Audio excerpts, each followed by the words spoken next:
Hello, church. This is the Midweek update for First Baptist Church of Omaha. It's June 10th, and I'm Pastor Bill. We are back at a building site that I showed you about 7 weeks ago, and a lot has changed in that time. Back then, there was a foundation in the ground, and I used the analogy of God as our rock, our sure foundation. And if we build our house, our life on Him, our life will be able to withstand the test of time and withstand the storms of life. Well, with the progress on this house over the last 7 weeks, I've got another connection for you. Generally, when we move into a new residence, we wait for permission. A landlord or banker tells us when it's okay to move in. That might be after our references check out and after we've signed papers.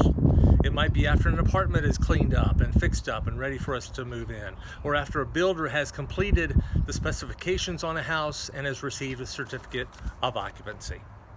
But if you and I are just looking for a place to live, we might look at this house and think that it's not too bad. We might say that we could get by with this house. The outside looks basically finished, so we might be willing to overlook some paint and some grass. After all, there's a roof over our head and there are walls up and there are windows in. But that sounds kind of silly. We wouldn't say that in real life, but that's the attitude that we sometimes have when it comes to our life of faith. The house of faith that we're building. We have a solid foundation in God, and we work to build our faith on Him. We build it stick by stick as we read the Bible, live out our faith, love others, and serve others. But as we're building that house of faith, we get kind of tired, so we let up. We've got the foundation, right? So maybe it's okay to just have the basics. Maybe it's okay to just have the walls and the roof. We don't really need drywall and paint and carpet. We can get by without that stuff. Well, I would encourage you to stay at the task of building your house of faith.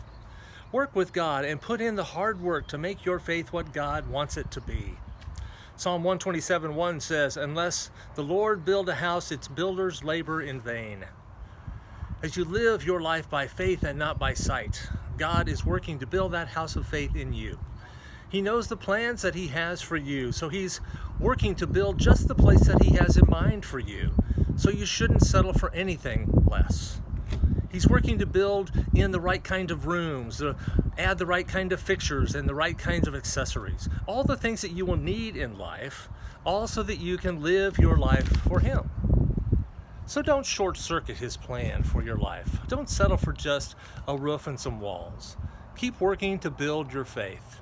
Stay at the task to make your faith as stable and strong as possible. Make it so that it will withstand the storms of life and be a shining example of God's workmanship in and through you. Have a good week, church, and we will talk again soon.